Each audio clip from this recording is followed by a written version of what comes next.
Let's go to our next segment, and this is called the flip, where one of us takes a certain point of view. We might agree with both, we might disagree with both. But this week, we are talking about, are tariffs helping or hurting the US economy? So, Dan, let's flip the coin here on who's going to take the pro stance on tariffs.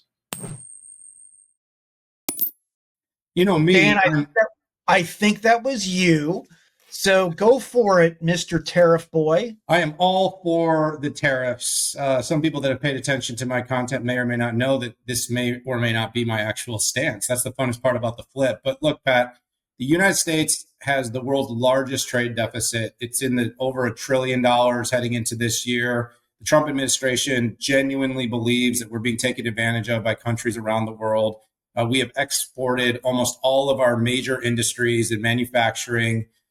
We've been kind of devastated on both sides by lower cost manufacturing offshore, and then, of course, high cost of unions here in the United States. Tariffs is a vehicle to potentially create more balance in the trade.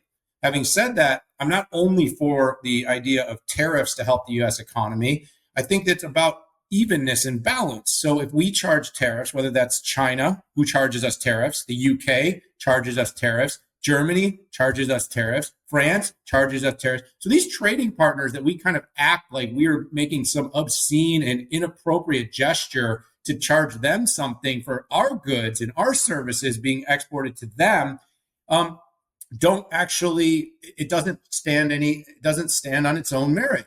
The merit of it is this, is you want to make trade fair, then that's fair. Then let's not charge any tariffs. And in my opinion, a lot of this comes down to we charge, we get balanced, we bring manufacturing back. Like I said with TSMC realized that if they were going to pay some obscene amount of tariffs to be able to continue to provide NVIDIA, Qualcomm, Apple, and AMD and others chips, that maybe it is better for them to build the manufacturing capacity here in the United States.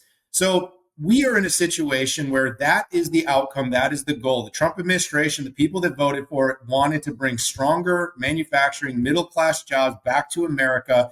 And by the way, fabs aren't necessarily middle class. That's upper, doctoral level, but it could be cars, it could be making, material goods, it could be, healthcare supplies, it could be, of course, semiconductors for phones and PCs and everything else.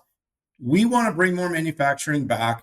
We want to have more fairness in our trade. The trade partners that are screaming and complaining the loudness charge us, and they don't want us to charge them. It simply is imbalanced. There's an opportunity to correct this. I think by putting and imposing these tariffs, we have one more opportunity that I'll note before I turn it over to you, Pat, so you can wrongly try to defend the terrible social ideas of us not charging anyone tariffs. Having a little fun here with you, buddy. Relax. Is there's an opportunity here to bring inflation down. Because in the end, if these countries are smart and if Trump is truly the negotiator he says he is, why wouldn't everyone agree to bring their tariffs down to the lowest common denominator, considering how much they need our goods and services and how much we need theirs? We could bring costs down, take some of those charges out from moving goods around the world and actually deliver lower cost things to the people that need lower cost things the most. That was pretty good argument there, Daniel. And again, I'm going to argue this from the tariffs are bad standpoint, which may or may not be my real point of view. But listen, I'm glad you ended with bringing inflation down, because essentially tariffs are just a tax on consumers and businesses. So anybody importing goods, what they're going to do is pass that price on to businesses and manufacturers. And there's a lot of studies that talk about the tariffs in 2018 and 2019 that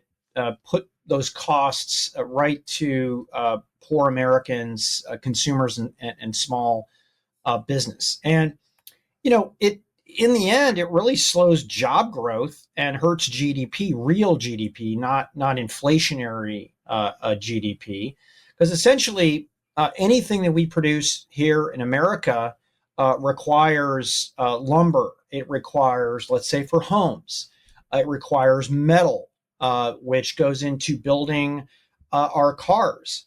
And if those come in at an increased price, they raise the COGS, which means they raise the prices. And some people just can't afford those goods, particularly with the durable goods. And we saw this with NAFTA, with even washing machines and refrigerators. Hey, come on in and tariff us. It's okay. So, and I think the other thing is retaliation, right? If the current tit for tat is, hey, I put 500 billion in tariffs on you, we get 500 billion in tariffs back on us. Like literally, where does this end? And in the end, it just goes back to my previous arguments, which it raises prices and slows down GDP. I think the best example of this is what happened in the 1930s. It was the Smoot-Hawley Tariff Act of 1930, which, by the way, I'm a student of history. You're awesome at economics. Pretty much everybody's in agreement that said that it deepened the Great Depression.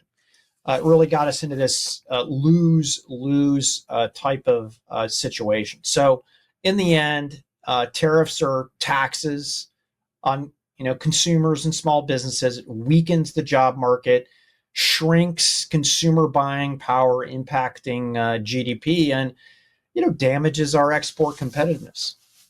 So there we go. So, folks, Couldn't agree with you less. No, I appreciate that. That was a good take. I hope that we can stay friends after this flip. Dan, I think we can. We have argued about better things. I'm gonna start taxing my insights. You want to hear my next opinion? It's going to cost you 20% more. Man, I don't know if I can afford that, though, bro.